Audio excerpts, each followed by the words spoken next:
Bon, moi, je me suis présenté avant, mais bon, je suis Fabrice, je serai votre formateur aujourd'hui.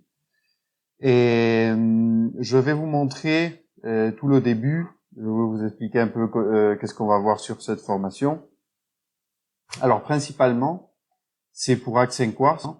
Donc, c'est spécialement pour voir le revêtement de piscine Accent Quartz. Mais ici, surtout sur au début de la formation, je vais montrer les trois revêtements principaux qu'on a avec Sun Morteros. Et donc, c'est surtout pour voir quand on va utiliser un revêtement ou autre. Et, et c'est surtout pour comprendre le fonctionnement qu'ils ont chacun d'eux. Voilà. Et là, les premières photos, ils sont pas traduits en français, mais bon, enfin, c'est rien que des photos, hein, pour m'assurer. Et là, ce que on va voir sur les trois revêtements, c'est les bords de piscine. Et pour réparer les bords de piscine, donc c'est un produit très utile pour faire des rénovations, réparations. Et ici, on l'utilise habituellement pour rénover ces bords de piscine margelles, on vous appelez en français normalement, qui sont en mauvais état. Et donc cela sera le deck floor. On va le voir un peu plus.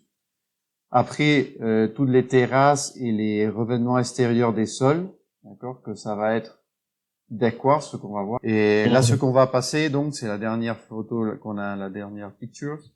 C'est les piscines en mosaïque ou céramique qui sont pour nous habituelles. Donc, pour vous, c'est plus ou moins pareil aussi avec les grands formats qu'on appelle. Et on passe à l'accent quartz, logiquement, au niveau esthétique. C'est une très grande différence, ça c'est clair. Alors, sur cette image, ce que je vais faire, c'est expliquer. Et normalement, là, je me concentre assez de temps sur cette image pour expliquer très bien, en détail, les trois types de revêtements quand on va utiliser un revêtement ou un autre, et la typologie en fait du bassin, ou même dans le bassin, quel type de couche on va utiliser pour le revêtement. Donc pour moi, c'est très important. Donc là, on voit le premier des éléments qu'on avait vu. C'était pour réparer les margelles, les bords extérieurs des piscines. Donc c'était le deck floor. Là, on voit le nom. Et là, on voit qu'il est hors de l'eau. Ça, c'est la piscine avec l'eau. Et le deck floor, il est hors de l'eau. Voilà, c'est un revêtement pour la partie extérieure de l'eau.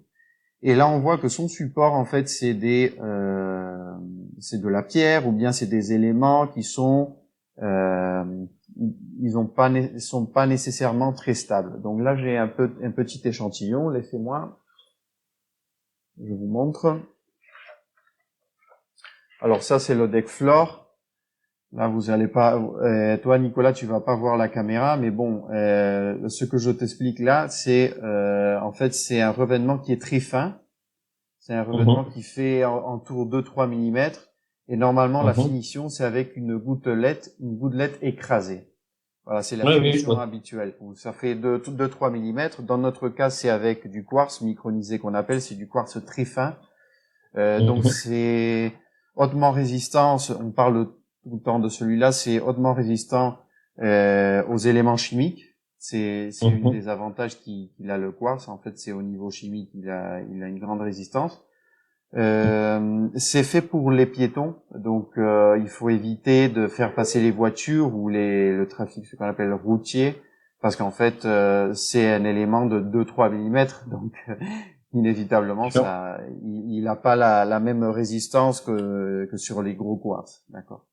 Et ça c'est tout le temps pour faire surtout des rénovations. Là j'ai appelé réhabilitation, mais c'est très utile pour faire des rénovations dans les parties extérieures. Et puis après là, je montre en contraposition le deck quartz. Et là, on parle vraiment des gammes de quartz. Donc c'est avec vous voyez la couche est de 3,5 mm, donc c'est le double d'épaisseur au deck floor.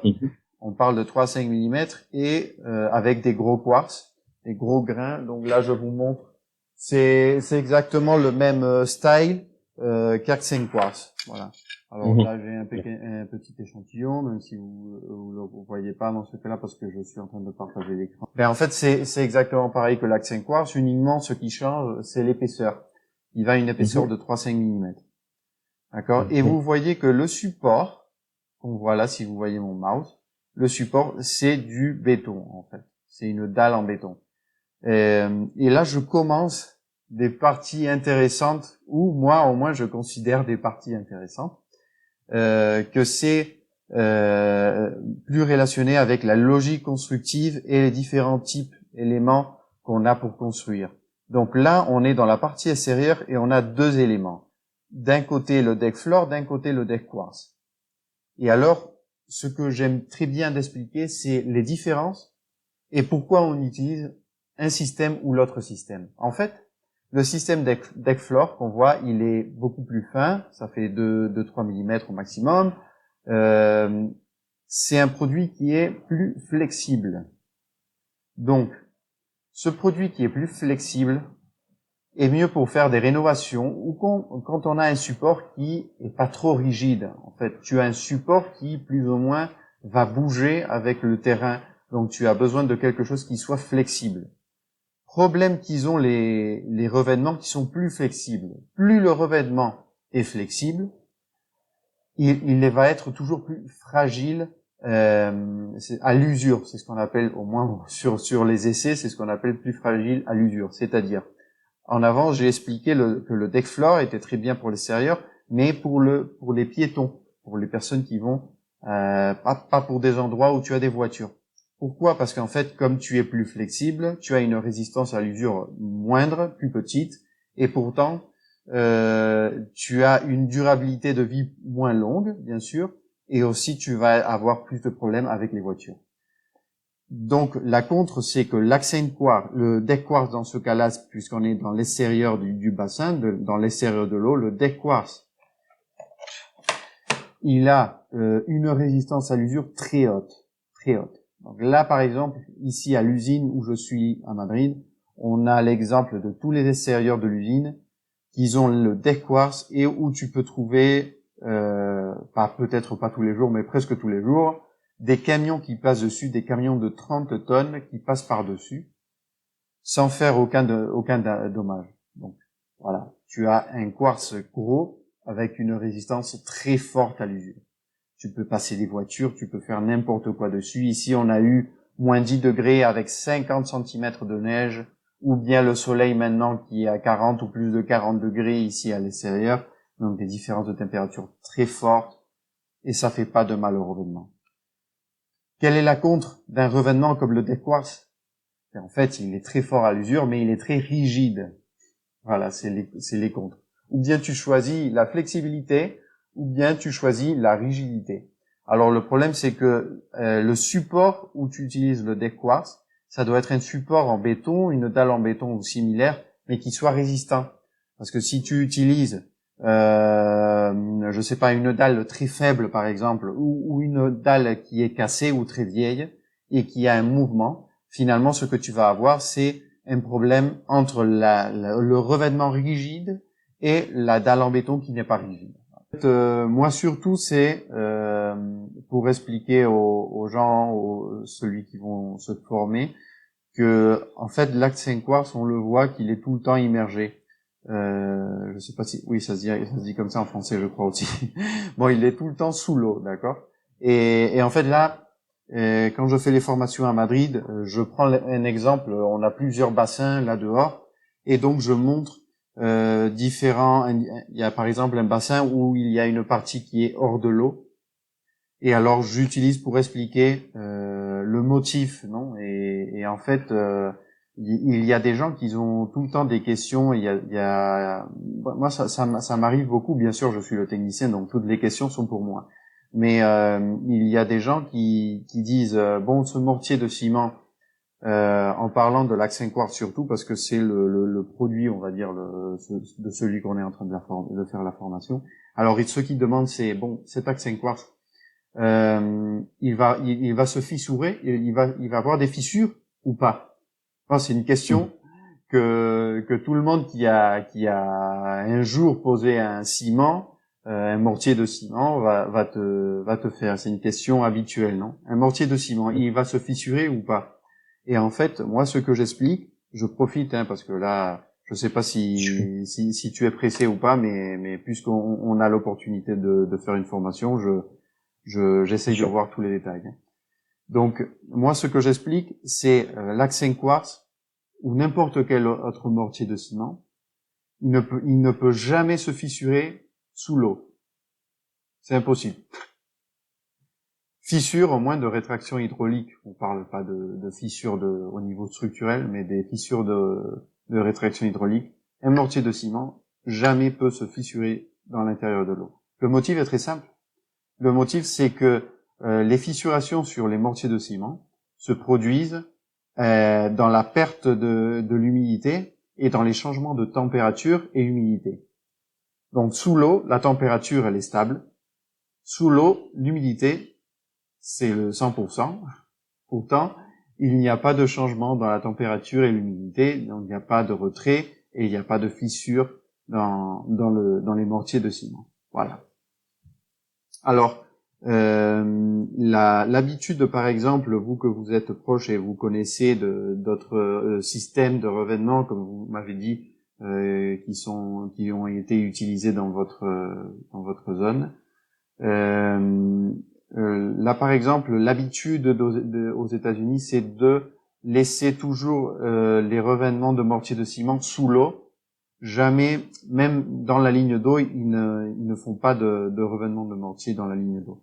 Ici, par exemple, en Espagne, Portugal, même à la France, normalement, on utilise beaucoup de fois des skimmers, donc tu as environ 10 centimètres, plus ou moins, 10 centimètres d'auteur qui est hors de l'eau. Vous voyez ? Donc, hors de l'eau, en fait, le problème que tu as principal, c'est que comme il s'agit d'un mortier de ciment, au niveau esthétique, la partie qui est mouillée est toujours plus intense à la couleur. Si on prend un échantillon et on le mouille dans l'eau, ce qu'on va voir, c'est que la partie qui est immergée, elle est plus forte. Donc, c'est une couleur plus foncée. Et la partie qui est hors de l'eau, elle est plus claire. Donc, c'est quelque chose tout simplement à avoir en compte. Si jamais on sort de l'eau avec l'accent quartz, environ 10 cm ou quelque chose comme ça au niveau des skimmers, il faut avoir en compte le changement de couleur. Normalement, c'est toujours plus visible avec les couleurs plus foncées. Mais en tout cas, dans votre cas, par exemple, le white sand qui est une couleur blanche, la différence entre la partie mouillée et la partie sèche est très faible. Donc pour vous, il va en fait pas avoir de différence ou pratiquement rien de différence sur cette ligne d'eau. En tout cas, par exemple, celui-là c'est un noir. Et là, on le voit plus ou moins gris sur celui que je montre là à la caméra que vous voyez pas, je crois. Mais sur une couleur noire, par exemple, là, tu vas avoir une grande différence entre la partie qui est mouillée, immergée, et la partie qui est hors de l'eau. Là, tu vas avoir une grande différence. Mais dans votre cas, avec le white sand, il n'y a aucun problème, c'est correct. Et puis après, également, ce que je profite pour expliquer, c'est il y a des gens qui dans le design font des piscines, au moins ici, on appelle des piscines de type plage. D'accord. Les piscines de type plage, c'est des piscines où tu as une partie tout autour de la piscine qui fait environ 1 mètre, plus ou moins, hein, après ça dépend parce que c'est organique, mais plus ou moins 1 mètre qui est hors de l'eau et qui fait ce qu'on appelle une plage sèche. Donc en fait, nous, ce qu'on recommande sur cette partie de plage sèche qui est hors de l'eau, c'est d'utiliser le deck quartz et donc laisser ce qu'on appelle une jointe de travail, c'est-à-dire une séparation entre l'accent quartz et le deck quartz, ici à la ligne d'eau. C'est normalement ce qu'on recommande. Qu'est-ce qui arrive ou qu'est-ce qui se passe si tu utilises l'accent quartz hors de l'eau? Bon, là je vais expliquer parce que c'est une question habituelle aussi. Parce qu'il y a des fois où la plage est très petite et les gens préfèrent, au lieu de faire un changement et utiliser un produit d'extérieur et un produit d'intérieur de l'eau, de le faire tout avec le même. En fait, accent quartz, c'est un revêtement qui a 1 centimètre d'épaisseur et qui a une très forte résistance. Donc la rétraction hydraulique, elle est aussi très forte. Si tu fais accent quartz avec 1 centimètre d'épaisseur et tu le laisses hors de l'eau, ce que tu peux avoir, c'est superficiellement, c'est ce qu'on appelle des micro-fissures. C'est très superficiel. Et normalement, tu les vois, tu en as vu peut-être avec des systèmes qui se rassemblent de ciment ou quelque chose. Oui, oui, tout à fait. On appelle ça un faïençage dans notre Faïençage. jargon. Parfait. Mais en fait, c'est quelque chose qui est très superficiel, mais esthétiquement, ça fait pas joli vraiment. Et surtout, ça se voit quand tu as tu pars de humide à sèche ou vice versa. Donc, par exemple, si tu as une plage où tu as l'eau qui rentre parce que il y a des baigneurs, des gens qui sont en train de se baigner sur la piscine ou que ce soit, et l'eau elle passe par dessus. Euh, Au moment où ça se mouille, tu vois très fort ce faïençage. Au moment où Oui. c'est sèche, tu le vois pas. Si c'est complètement Ok. mouillé, non plus. Tu le vois seulement dans la phase de humide à sèche. C'est le Ok. moment où tu vois ce faïençage. Et puis aussi, il y a un moment donné où tu peux voir tout le temps le faïençage, que ça arrive quand tu as de la poussière ou bien des saletés qui se sont incrustées dans cette microfissure. Donc ça peut arriver, Mhm. par exemple, il y a des parties autour de la piscine, donc dans tous les parties extérieures, où tu as de l'eau qui se dépose, l'eau, elle s'évapore, mais la saleté, elle reste sur ce bord de piscine et elle Mhm. s'incruste sur les micro-fissures. Là, en fait, c'est pas un problème parce qu'en fait, tu le nettoies avec un décapant, que dans notre cas, c'est le désactigel. Donc, après le nettoyage, tu vas plus voir cette saleté qui est tout simplement sur le revêtement, mais elle est pas incrustée dans l'intérieur, bien sûr. Donc, Mhm. une des façons où les gens utilisent Accent Quartz hors de l'eau pour faire des petits ajouts de la piscine, c'est de réduire l'épaisseur de l'Accent Quartz. Mhm.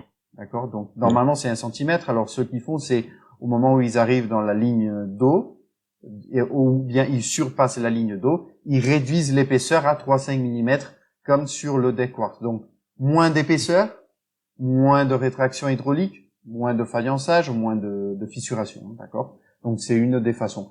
Bien sûr, la façon toujours la plus idéale, c'est d'utiliser dans la partie extérieure un revêtement extérieur, parce que normalement ce qui arrive en général sur des aux hôtels au parc aquatique, c'est que toute la partie qui est hors de l'eau, elle est beaucoup plus grande que la partie intérieure de l'eau. Donc vraiment ça fait des milliers de mètres hors de l'eau, donc tu utilises un revêtement spécifiquement designé pour être hors de l'eau et puis tu fais le changement dans ta ligne d'eau. Ça arrive par exemple dans les cas de skimmer. Quel type de système de filtration vous utilisez là-bas normalement? Vous avez skimmer ou vous avez mur débordement ou quelque chose? De plus en plus de piscines à débordement avec bac tampon, enfin avec, Mhm. Mhm. c'est de plus en plus, c'est une des questions sur lesquelles on va venir, puisque Parfait. énormément de problèmes viennent de ce type comment dirais-je, de conception de bassin, qui font que quand elles se mettent en débordement, le chaud-froid en fait, c'est ça déborde plus, ça déborde plus. Selon les revêtements, quand on est sur des revêtements type céramique, on va avoir des problèmes d'hydroxyde de calcium qui vont remonter à travers le joint, une espèce Correct. de voilà, Incrustation, oui. voilà. On peut avoir aussi des risques de décollement aussi parce qu'on va avoir des phénomènes de contraction, de très très forte chaleur, Mhm. refroidissement, chaud froid. Ça peut générer des décollements et donc par prolongement, ma question là, elle va être la suivante. Si je fais des piscines à débordement avec un accent quartz, donc je vais avoir des zones là, le débordement, donc le mur déversoir, donc lui va être plus, souvent immergé, après ne va plus l'être. Est-ce que je vais pas Mhm. avoir des phénomènes d'écollement? Est-ce que je vais pas avoir des phénomènes de fissuration à ce niveau-là? Moi, dans l'expérience, ça fait beaucoup d'années qu'on utilise Accent Quartz, aussi d'autres revêtements anciennement avant d'utiliser Accent Quartz. Mais en fait, moi, j'ai pas retrouvé de problème au niveau de décollement, non.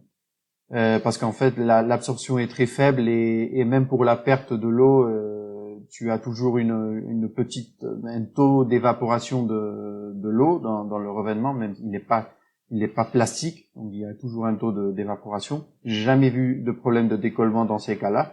Les problèmes que oui j'ai vu, c'est avec des couleurs qui sont très foncées. Donc par exemple une couleur noire. Nous on a ici un bassin qui est en couleur noire en débordement, pratiquement tout ce qu'on a ici à l'usine, d'exemple, c'est des piscines en débordement. Donc, on a l'exemple ici même sur l'usine. Alors, avec les couleurs noires, ce que je me suis retrouvé, c'est que si on a des incrustations dans l'eau, comme vous avez dit de l'exemple, Ouais. tu peux toujours avoir des traits à nettoyer, tu vois, d'incrustation. En fait, sur le Ouais. revêtement continu, c'est très bizarre de se retrouver sur une incrustation, mais ça peut toujours Ouais. retrouver si tu as, je sais pas, une petite partie métallique, ce qu'on appelle un point d'incrustation, un point de cristallisation, ou bien une Oui. fissure, ou bien un point métallique qui sort, ou bien, je sais pas, une petite lumière, quelque chose comme ça. Donc là, c'est le point où tu as l'initialisation de la cristallisation. Et si Mm. toi, ta couleur elle est plus ou moins noire ou très Mm. foncée, ben, tu vas voir Mm. l'incrustation au blanc. C'est pas non plus la folie parce qu'on peut le J'ai- nettoyer, bien sûr. Mais bon, c'est toujours une maintenance extra, non, parce que tu dois nettoyer cette incrustation qui est hors de l'eau. Donc en fait, sur des pays où ils sont plus habitués au revêtement de mortier de ciment, ils utilisent normalement dans la partie hors de l'eau, ils utilisent un autre type de revêtement. Mais ça dépend en fait du concepteur, de l'idée qu'ils ont en tête. Pour moi, par exemple, si c'est comme vous faites vous avec une couleur white sand qui est plus ou moins blanc, moi je crois que c'est Mhm. très bien d'utiliser la même couleur hors de l'eau sur le débordement. C'est pas hors de l'eau, Ouais. en fait, c'est mouillé sèche comme vous avez dit. Pour moi, Mhm. c'est bien d'utiliser l'accent quartz parce qu'en fait, tu as pas une grande différence entre de couleur quand c'est mouillé ou Mhm. quand c'est sèche. C'est pas une grosse différence Mhm. avec le white sand ou avec une couleur blanche. Et même si tu as des incrustations, c'est blanc sur blanc. Donc, Mhm. bon, de temps en temps, ça se nettoie, et puis point final, voilà. Je Ah, sais pas quel est le cas dans votre zone avec les types de l'eau. C'est plutôt une eau incrustante ou plutôt une eau corrosive? non, ce serait plutôt une incrustante, à la limite Mhm. corrosive, pas trop. On n'a pas une eau trop dure ici. Elle serait plutôt incrustante, Mhm. mais on n'a pas une eau. Ouais, elle serait plutôt acide, ouais, si je puis Mhm. dire. D'accord. Bon, mais en tout cas, c'est avec, elle a normalement plus de calcium, c'est-à-dire vous vous retrouvez avec des incrustations de façon plus ou moins habituelle. Ouais, quand même, mais vraiment que sur que sur les, comment dirais-je, sur la partie carrelage, car je pense, hein, je Mhm. pense selon moi que selon le format que l'on nous demande de poser, format 30-60, dès qu'on utilise des cols améliorés avec des agents anti-retrait, enfin tout ce genre de choses-là, Mhm. plus la colle et on va rentrer dans dans la classification. La C2, c'est celle qui va nous faire le plus de calcification, et plus on va monter dans la classification S1, on va en avoir moins, et S2, on en aura quasiment pas. Donc, Mhm. je pense que c'est un petit peu lié à tout ça. Après, c'est aussi en fonction du poseur. Si on est en plein bain de colle et que il n'y a pas que même si l'eau elle rentre par filtration, elle peut pas migrer, on n'a pas ce Mhm. phénomène-là. Donc j'ai envie de dire, si c'est bien posé, on n'est pas embêté. Maintenant, s'il y a des petites défaillances, c'est un peu compliqué. Les maçonneries sont pas toujours top top, elles le Ouais, sont même c'est rarement. normal. Donc c'est pour ça aussi l'avantage du revêtement continu, c'est qu'il n'y a pas d'interruption comme il peut y Voilà. avoir avec la céramique. On va avoir le joint. Tu as pas de jointe. Voilà, c'est le point, c'est le point. Mais de toute façon, c'est vrai que la majorité de l'incrustation, elle provient normalement de l'eau. Bien sûr, elle vient aussi du ciment, bien sûr, comme vous avez dit, mais c'est principalement de l'eau et puisqu'il faut penser que dans une piscine, tu as une rénovation d'eau, donc il y a une partie d'eau qui s'évapore, c'est naturel, Oui. et tu as une partie que tu rajoutes d'eau. Donc la partie qui s'évapore, c'est seulement la partie de l'eau pure. Donc Mhm. plus le temps avance, plus le niveau d'incrustation il augmente, puisque l'eau qui rentre, elle contient des incrustations. Donc, l'incrustation se augmente dans le temps si tu vides Sûr. pas la piscine. Donc, normalement, ça provient plus de l'eau, mais bien sûr, ça provient aussi du ciment, comme vous avez dit. Moi, c'est une des choses que j'expliquerai sur Accent Quartz. Là, je vais fermer ce capitule. Sur la piscine, dans l'intérieur de l'eau, donc là, ce que je montre, c'est une structure en béton. On a besoin d'avoir une structure qui soit rigide, solide, résistante. Et là, en fait, ce que je montre, c'est une habitude très typique à l'Espagne, pas vraiment en France, mais ça pourrait arriver, ni au Portugal, c'est plutôt quelque chose de l'Espagne. Mais si jamais ça vous arrive, ça c'est un exemple d'un ajout de briques dans la piscine en béton. Ça s'utilise ici quelquefois pour faire des escaliers, pour faire des bancs, bon, des choses comme ça, ce qu'on appelle aussi des plages immergées. Bon, c'est quelque chose qui s'utilise. Donc le problème, c'est que le reste de la structure, c'est une structure en béton, donc il y a aucun problème. Mais dans cet ajout qu'on a avec des briques, c'est là où on peut se retrouver avec des petits problèmes parce que on doit assurer que le support il soit rigide. Et donc là, dans l'exemple, ce que je montre, c'est de utiliser le mortier technique avec la trame sur cet ajout pour unifier avec le reste du béton. Voilà. Je sais pas si là-bas ça s'utilise ce système pour faire des escaliers ou des choses comme ça. Je voulais un peu savoir si là-bas vous utilisez ces types d'ajouts de briques dans les piscines en béton. Non. Non, parfait. C'est mieux pour tous. Mais moi, je me suis retrouvé avec ça dans 2 endroits en France. Il y a une partie où oui, je me suis retrouvé et ça peut poser un problème. C'est que ils l'utilisent quelquefois dans la partie haute du mur.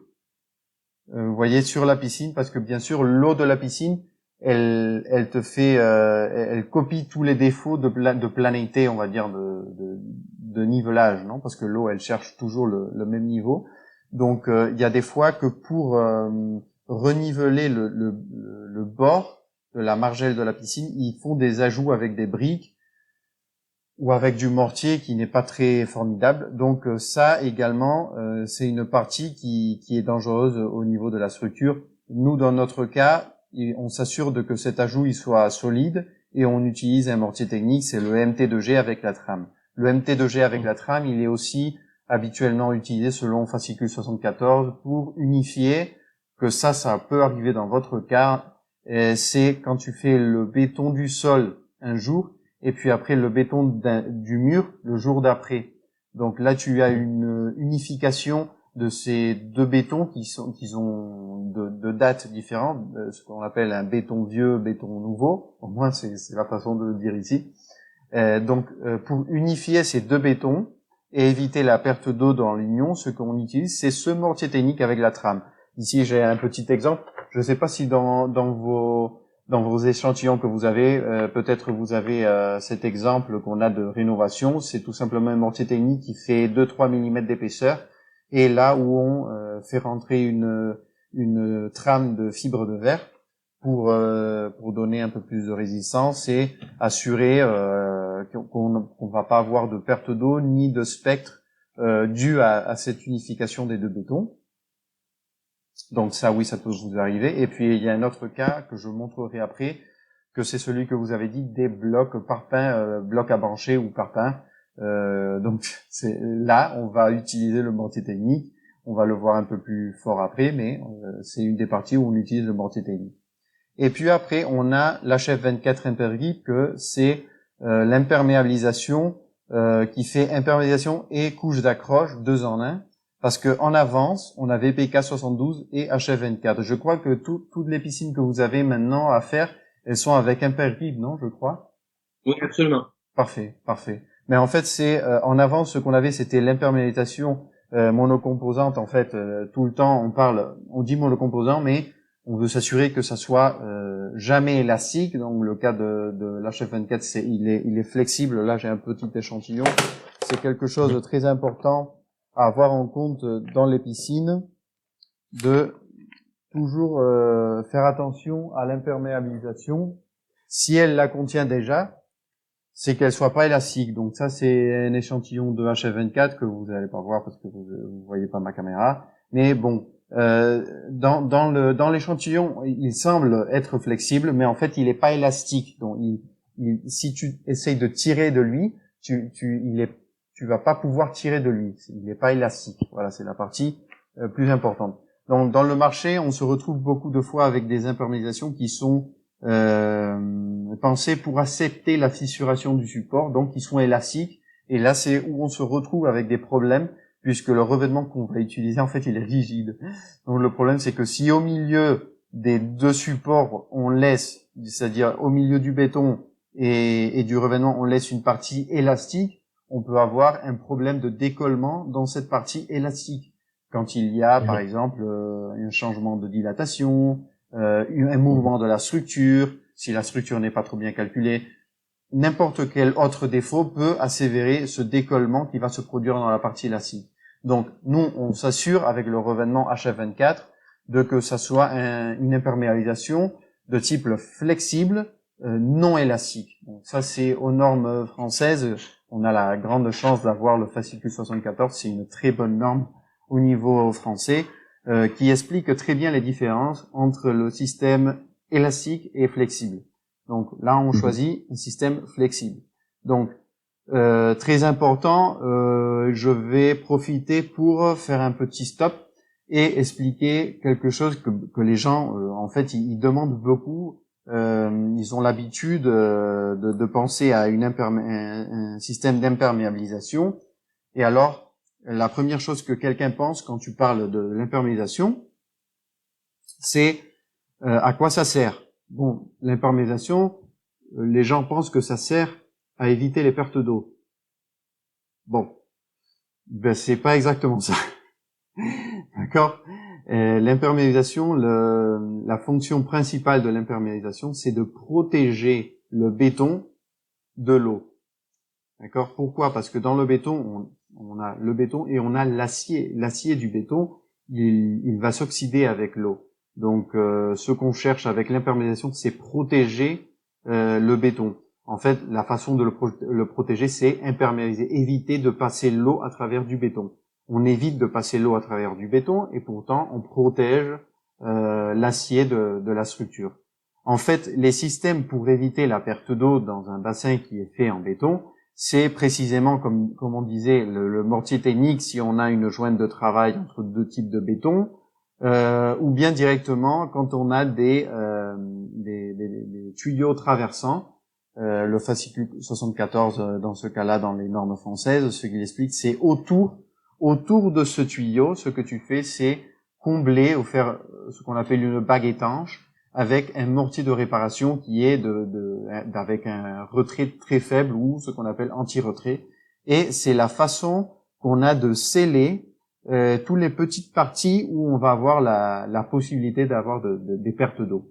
Et une fois on a comblé tout avec le mortier technique, avec le mortier réparateur autour des tuyaux, une fois qu'on a comblé cet espace de béton, c'est la façon qu'on va faire pour éviter la perte d'eau. Et l'imperméabilisation, ce que va faire, c'est protéger le béton du pas de l'eau pour éviter l'oxydation de l'armature. Ça, c'est un mortier pour faire la bague étanche, toi, donc le mortier de réparation, en l'occurrence, ça serait le NT2G pour la bague étanche. Tu confirmes? Non. Non. Ici, on sépare deux choses. Une chose, c'est un mortier technique. Donc, le mortier technique, c'est plus facile à voir sur les détails du fascicule 74. Je crois que je les ai ici plus en avant. Mais bon, le mortier technique, en fait, il fait environ 3 mm. Et normalement, c'est dans les normes de mortier ciment pour adhésif. C'est les normes d'adhésif. Le mortier de réparation, en fait, il fait partie d'autres normes qu'on appelle de réparation et dont la principalité, c'est une grande résistance et un faible retrait.